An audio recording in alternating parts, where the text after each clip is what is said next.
follow-up question was, because I'm born in this country and because it's giving me security and support, if it's okay to be patriotic and if I can be proud of being patriotic, why can't I be proud of the caste I'm born in, of the religion I'm born in, of the race, color of skin I'm born in, if they are also giving me support, if they are being a smaller support system, like a caste is a smaller size of our country itself, or a religion is also, he's born into this caste, he's born into this race. So it's like, when they are also providing me this support and stuff, why can't I be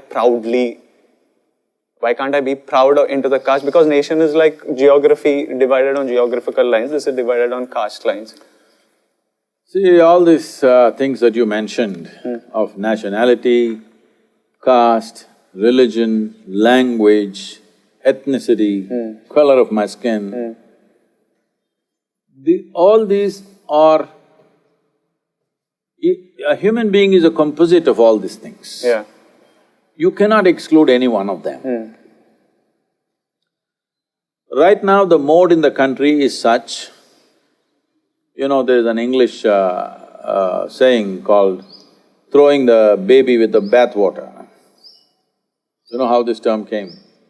This term came because at that time, in a cold country like England, the families had bath only once a year. Okay.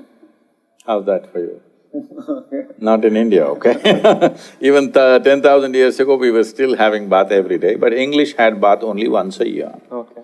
Because a cold country, from October onwards, it's cold, cold, cold, only end of May, June, mid-June. Okay.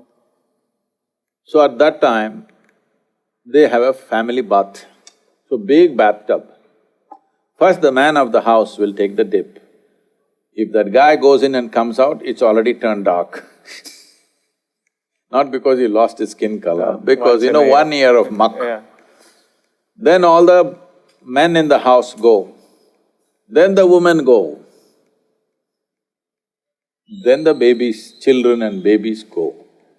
So it happened sometimes that there are so many children and everything, they put them in this big tub which is murky, you can't see anything. When they want to throw the water out, some babies got thrown out. This entire thing of carrying a bride carrying a bouquet came from this culture because the bride smells so bad. She has to have a flower bouquet, otherwise you can't go near her. It's all this is the fragrance of the flower made her attractive. Otherwise, she's quite… because she's gone into the tub after all these men. Oh, after all the…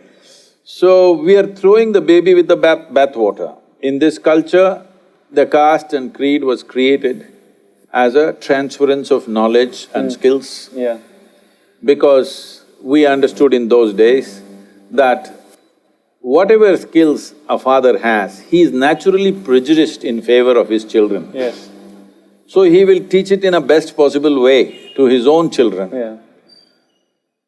So the family traits and culture always went like this. Yeah. This is the only reason Caste. why those who want their children to be really educated send them to Gurukulas, away from the family, where there is one man who's risen above his identities of blood and he is going to teach the best to their children, but the rest of the skills, simple skills of carpentry or blacksmithery or whatever else is needed on a daily basis, this was transferred only through the family. So they maintain this close thing, a blacksmith's family means they eat in a certain way as it's necessary for their type of work.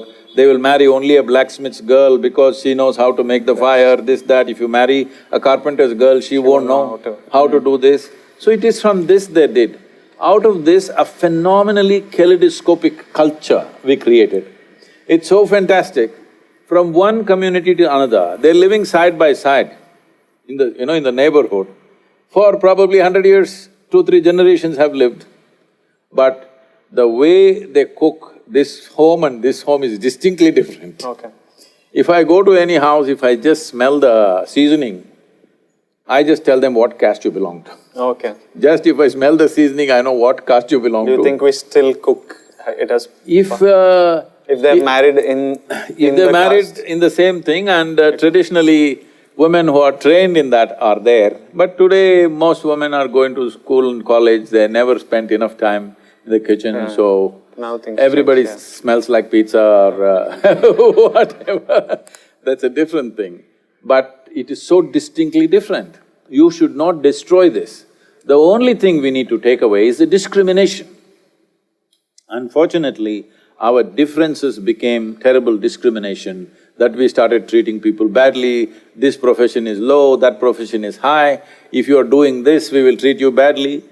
This discrimination we need to take, but right now we are trying to level out the whole culture, which is not going to work, and if it works, it'll be a very poor nation. We will become like other nations where everybody eats only burger, okay? Here also people are beginning to eat only burger. I have nothing against anything, but the thing about a human being is to do things in an aesthetically correct way. I don't see how it is very civilized or correct to take food which is about 7 inches tall and open your mouth 7 inches and eat it. That is the way of a crocodile. That's not the human way. We have been taught to eat in a certain way because a human being wants to do everything in a beautiful way. Dog also eats, cat also eats, but we want to eat with style. We not only want to nourish ourselves, we also want to make it into an aesthetic process in our life. If those things are taken away from our life, what is the point in the name of leveling out the society? Well, if you make everybody into monkeys, we will all become same, of course. You just have to genetically push back everybody to be a monkey, we'll all be one kind of monkeys. That is not the intent. It is perfectly fine to be proud of your culture, to be proud of whatever you belong to, but if you have the sense to appreciate how other people are different, you also appreciate the difference. They are different and you must appreciate the difference. World is colorful, India is as colorful as it is only because all of us are so different. Every 50 kilometers you drive, people are different, they speak differently, look different, dress different, eat different, everything different.